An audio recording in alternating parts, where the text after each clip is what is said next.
Nah, setelah kita berhasil melakukan scaling up dari web servernya ini, kita tambahkan satu node ya. Sekarang bagaimana kalau misalnya database-nya ini sendiri sudah sangat tinggi trafiknya. Jadi meskipun web servernya kita tambah sampai 5 atau bahkan 10 node, tapi ternyata problem kemudian muncul di bagian database. Maka kita harus melakukan scaling up juga di bagian database-nya ini ya.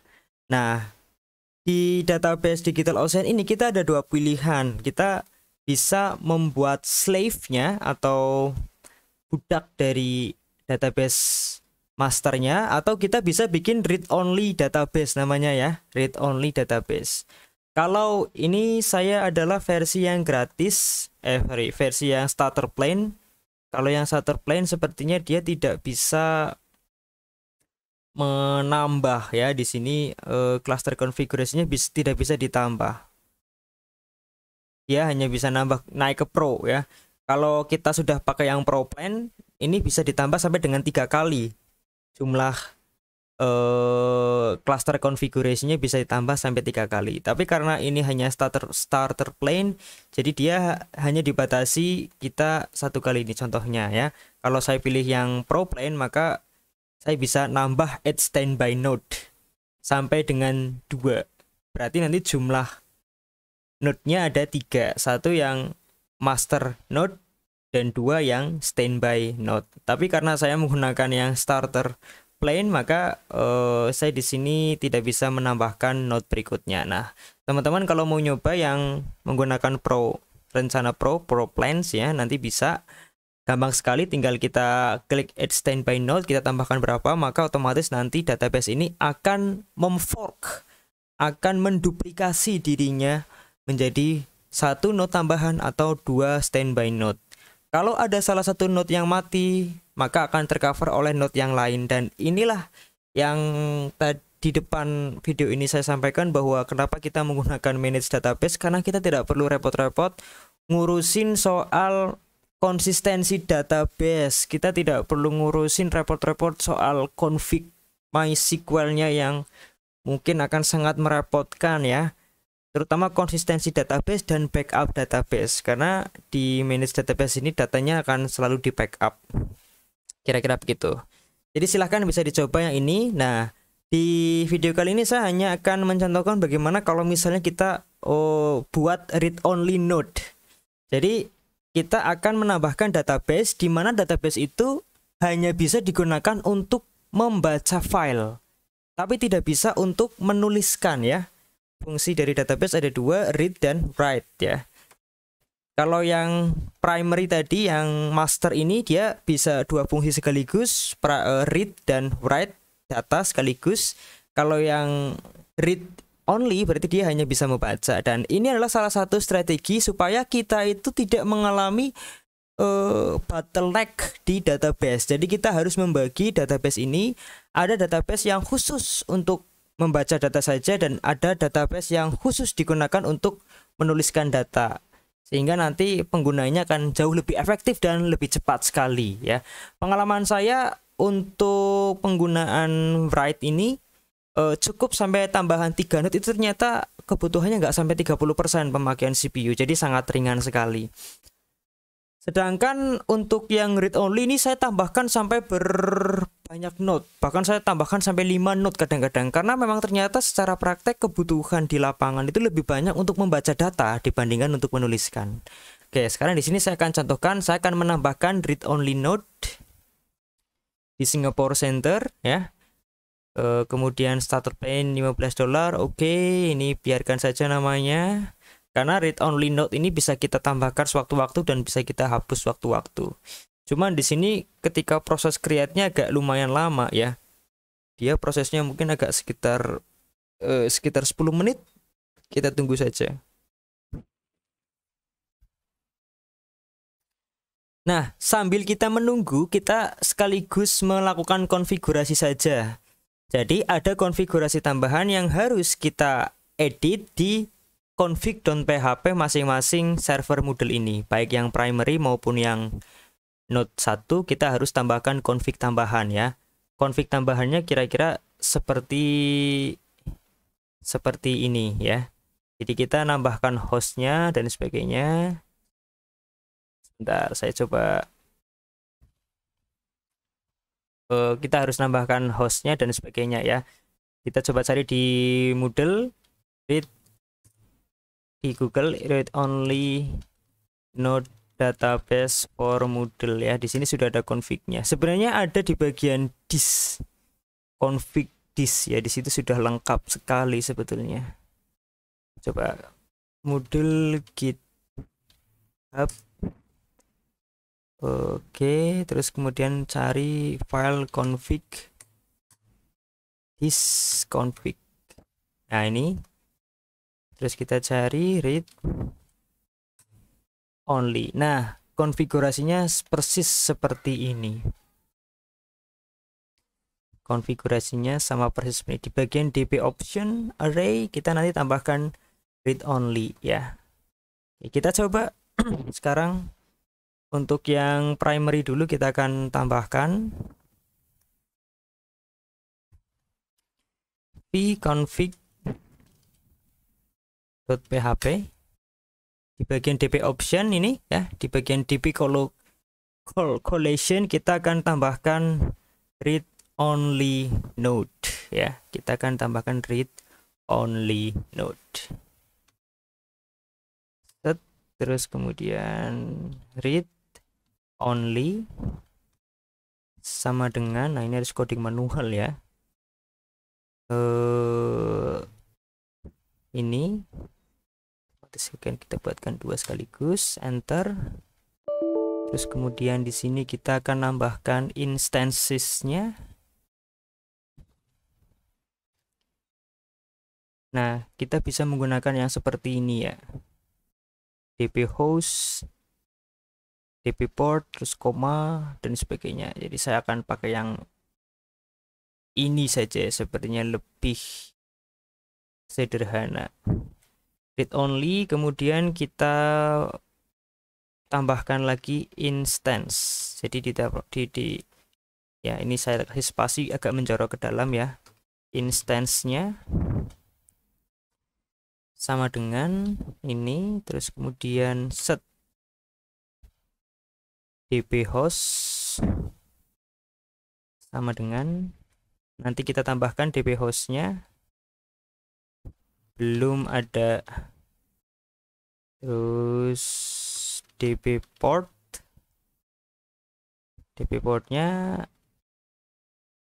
belum ada juga di sini. Nah, ini saya hapus saja, belum ada db portnya. Untuk kita copy paste aja di sini biar simple. Oke, db user, oke ini db ini ya udah betul. Terus kemudian db pass. Nah, kalau misalnya kita masih kurang, kita misalnya ada instance sampai 3 atau sampai 2 ya, silahkan tambahkan saja teman-teman di sini. Tinggal ditambahkan saja lagi instance-nya, instance yang kedua, instance yang ketiga dan seterusnya gitu. Nah, ini jangan lupa disusun serapi mungkin kalau bisa, supaya nanti ketika kita mengedit itu tidak bingung. Ya, kira-kira begini. Ini berarti kita turunkan sekali lagi. Oke. Tapi di sini saya hanya menyontohkan satu instan ya. Kalau mau ditambah instant read only-nya sampai 5 ya silakan tambahkan sampai 5 kali saja di bagian sini. Saya hanya akan mengambil contoh satu instan saja di sini. Jadi nggak perlu saya tambahkan banyak-banyak. Oke. Apakah sudah berhasil dibuat? Oke, masih belum selesai. Terus ini juga perlu kita tambahkan pengaturan connect timeout, latensi dan seterusnya, itu penting sekali. Di bagian bawah instance ya harusnya. Di bagian bawah instance. Oke, di sini saya tambahkan connect timeout kita bikin sama persis, yaitu 2. Terus kemudian latensi ya, ini adalah latensi ketika kita menuliskan di dalam write database, kemudian akan dibaca atau tersinkron secara otomatis di read only database itu berapa lama. Ini penting sekali. Kalau bisa sekecil mungkin latensinya. Nah, di sini ada keterangan set read only slash sync latency in second. Ketika latensinya itu have lapse ya after an update to table, it's deemed safe to use read only. Jadi supaya datanya terus konsisten antara yang master dengan yang slave ini. Oke, ini sudah berhasil. Sekarang kita DB read only-nya. Oke, kita coba masukkan hostnya. Ini hostnya. Sebentar, saya ganti dulu. Ini tadi yang primary ya. Ini model. Nah, ini harus selalu dimasukkan ini. Ini hanya kita config di awal saja. Nanti kalau sudah ya tidak perlu kita, waduh salah ini portnya ke bawah. Ini hanya kita setting di awal, tapi kalau nanti sudah di setting, kita bikin image snapshot lagi, tinggal kita nyalakan saja. 25060 DB usernya DB model primary sama seperti yang di atas ini ya. Oh, ini kan node 1 saya. Udah pakai ini. Node 1, terus kemudian ini passwordnya ini. Oke, everything is okay. Jadi cukup menambahkan ini saja. Oke, saya kira settingnya sudah cukup. Kemudian saya escape wiki. Sekarang tinggal atur di yang primary ya, vconfig.php. Saya mau copy paste aja yang dari sini biar nggak terlalu lama. Saya copy, tambahkan di bawah db collection ya, masih dalam db option di sini. Yang perlu saya ganti hanya cukup usernya saja sama passwordnya, karena hostnya kan sama, dan passwordnya karena hostnya dan portnya masih sama. Jadi yang perlu saya ganti hanya ini. Oke. Tidak oke semuanya. Sekarang saya coba wiki.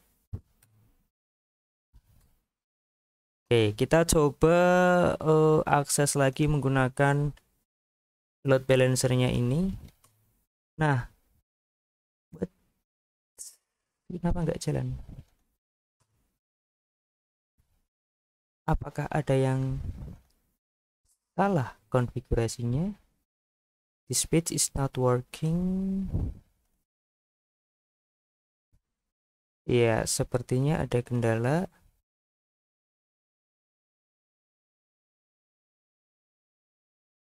Sepertinya ada kesalahan penulisan di bagian sini. Kita coba cek lagi.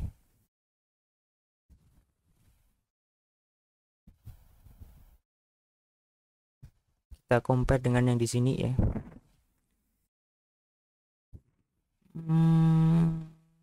Instance sudah betul. Read only.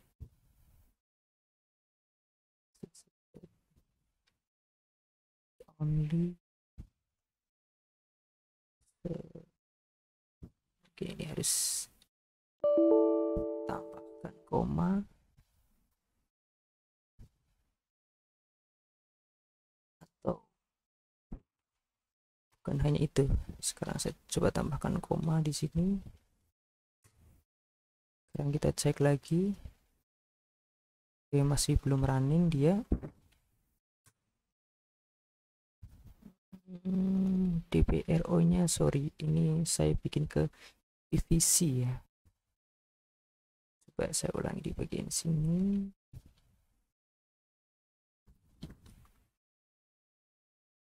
Oke.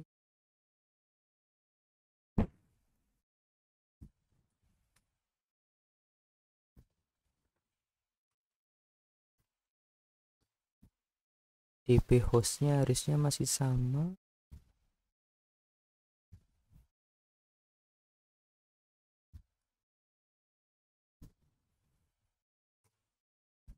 Kita coba dulu.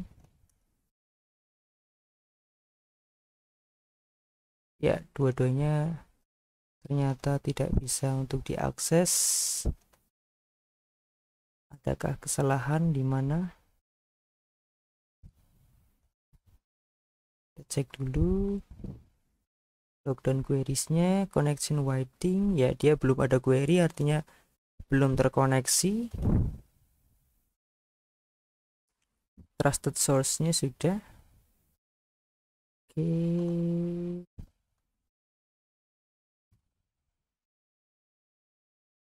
Oke.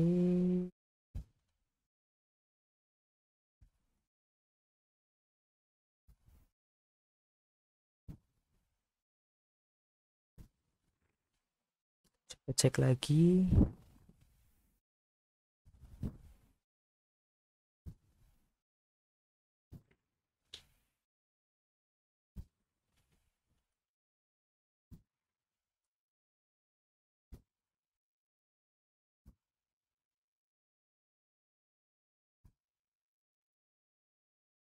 Nah, ini di DB port ya.